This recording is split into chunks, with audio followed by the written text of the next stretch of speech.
It is impossible to save right now. This is coming from somebody who's a really good saver. The fact that I have done less this year and yet I still have nothing to save is wild to me. I don't go out to eat, I don't get drinks. This is the least I've ever traveled. Shopping sprees are very far and few between. Also, I'm spending less money on rent, and yet every single one of my paychecks is going towards some sort of bill, an adult related thing I don't want to pay for, like insurance, my car repair, maintenance on my HVAC. I mean, I feel like the list is endless. Long story short, everything costs too much. There's so many hidden fees, so unless you ask for an itemized report of what exactly you've been charged for, you're probably paying more than you're actually supposed to.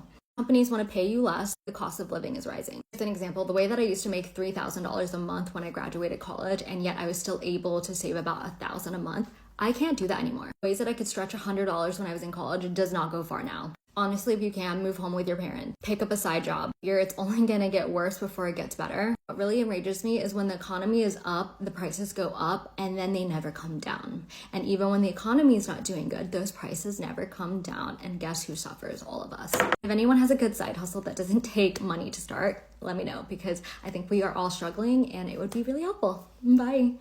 The cost of living has been increasing at a very rapid rate. It's no longer all about inflation. Things are just so expensive to a point that we don't even know where we're going to end up. As a result, a lot of people are living paycheck to paycheck, and people are unable to save. And when you have less savings or no saving at all, you are at a very high risk, especially if something is to happen. And today we're going to be focused on living paycheck to paycheck, and hopefully I can offer a couple of words of advice in terms of what to do in terms of to remedy this predicament that we are all in. And before we start, don't forget to do the YouTube stuff, to subscribe so that we can continue to grow the channel. And as always, let's get on with it. Fuck me. Fuck me. What in the fuck did I do to deserve this? I've been busting my ass my entire adult life, living paycheck to paycheck, and now it's all over. 11 months ago, my wife started a side hustle, and after 8 months, she fully retired me. Fully fucking retired me. I'm talking never having to worry about money or working a 9 to 5 for the rest of my life. So I decided to join her on this little side hustle, and now it's getting ridiculous in the fucking best possible way you can imagine. I don't know what I did to deserve this, but I'm not going to keep it to myself. My husband and I made $150,000 last year, and we live paycheck to paycheck. Let's talk about it. I never thought that I had a problem or that I needed to learn to budget until I realized that we spent $150,000 last year, and I have nothing to show for it. I mean, I have a house, I have a car, I have all those things, but they're not $150,000 worth. So where did the money go?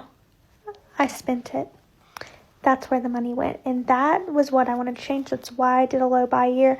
That's why I'm budgeting as hardcore I am. I use 3 different spreadsheets to budget, and that might seem insane, but that's what I need to do in order to have it all managed. I need to look at my money. I need to stare at it. I need to think about it. It needs to be on the front of my mind, because if I passively use it, then I'm not paying attention and I spend it all. And that's the truth. In life, there's 2 types of people. There are people who are relatively, let's just say, poor, or they fall below the middle class and they cannot afford most of their goods or most of the things that they need for their daily lives. So these are people who are just surviving. They usually have enough money just to get by and just to get food, to pay for accommodation, maybe in a little bit of transport to work. Those are people who are relatively poor. Then there are people who do have money, but in terms of how they're using that money, their priorities are a bit wrong, to a point that they have so much money but they don't even know how to budget their money. I think I should make a video in terms of budgeting, people actually budgeting, so that some people can learn. This is someone who doesn't even know how to budget, because if her and her husband have this amount of money at their disposal, but they're living paycheck to paycheck, something tells me that there's something that they need to cut down. So they need to reevaluate in terms of their priorities and where their money is going, to be able to know and to be able to improve their situation. Honored to speak with you. How can we help? So I just see a lot of people my age or younger bragging and boasting about their nice cars, houses, and vacations. And I just feel like I'm losing at life. I live a pretty humble lifestyle, but what am I doing wrong? How do I afford this? You said people your age. What is your age? I'm 33. Okay. You're single? Yes. Okay. What do you make? I make $60,000 before taxes. Good for you. What do you do? I'm a health educator. Mm-hmm. Cool. Do you have a lot of debt? I actually have no debt except for my mortgage, which I only owe $140,000. Mm-hmm. This is the problem that the millennial, your generation, was one of the first ones to really, really struggle with it. It used to be that we would say, don't keep up with the Joneses. Have you ever heard that old saying? Of course. Yeah. But the problem was in those days, it wasn't as hard to keep up with the Joneses because they lived next door, and you saw them drive in their car, but you also saw them have a big fight. And you also knew that their kids were messed up, and you knew this and you knew that. So, when they got a car, it wasn't as big a deal because you kind of knew some of the dirt too, right? But on social media, your only thing you're looking at is the highlight reel. Because nobody posts on there, oh, my husband just got me a 1992 Honda, #blessed. Nobody does that, right? We all can fall prey to this because we're not seeing reality. I drove a car that was loaned to me that was at 90% Bondo. When we talk about social media has a lot of positive and negative. In terms of what I see in terms of positive, it's that it exposes people that people are not who they seem to be. In terms of negative, is that it paints a bad light and you actually get a misinterpretation of how people are living and how they are maintaining their lifestyle.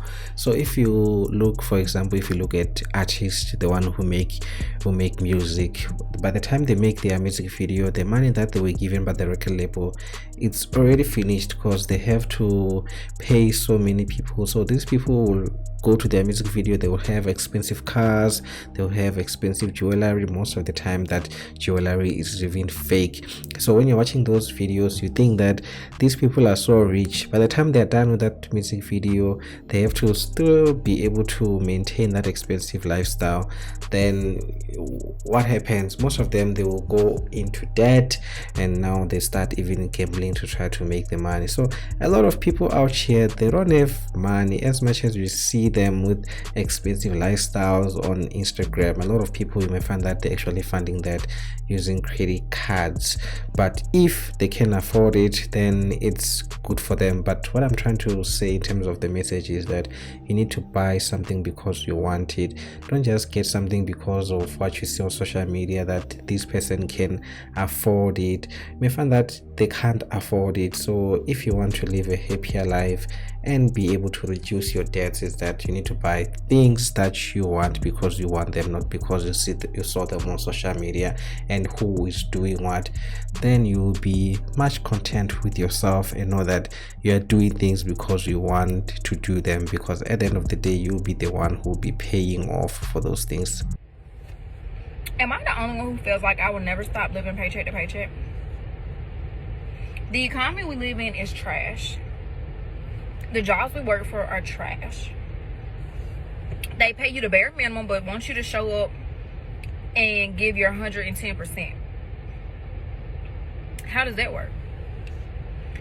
These houses, they want you to pay $1,000+ for rent, and they're 1980 houses.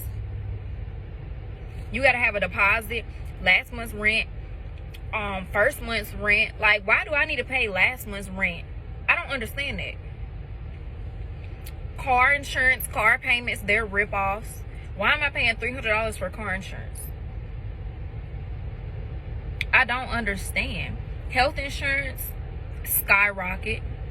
Food, skyrocket. Like, I just don't understand how I will ever be able to afford to wake up and go hop on a plane and enjoy my best life. I just don't understand. By the time my kids get to adulthood, they're gonna have to pay to open the door to walk out of their own house.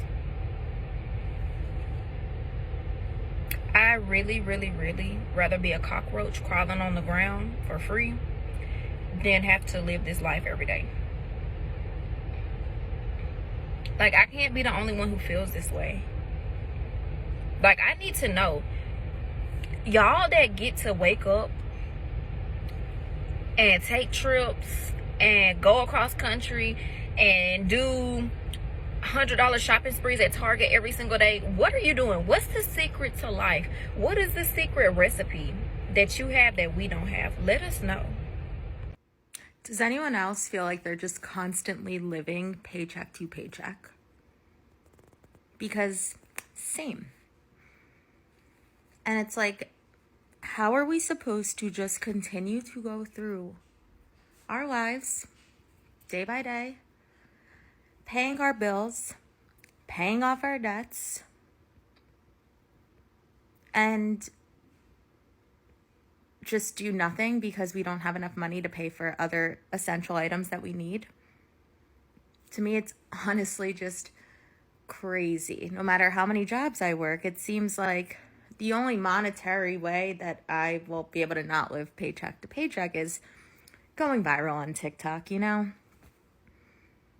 If other people can do it and make $23,000 a week, we can too. Let's do it.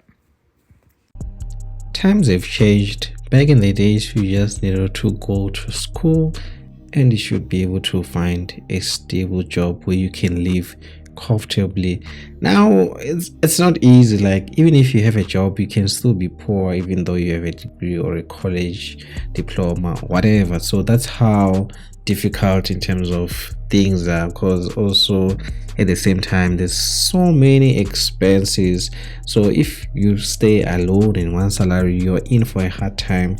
I think this is a perfect time for people to actually live together, because two salaries are better than one.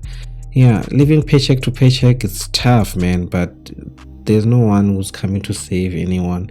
All I can say is that people need to learn to budget in terms of what the money that they already have, or try to find a better paying job, because you can say that you want to make it in terms of social media. It's not easy out here.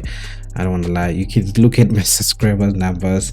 It's not easy. So you need to have something stable on the side to maintain you until that day when things actually work out. And yeah, that's all that I have in store for you. And thank you for watching, and I'll see you on the next one, same time, same place.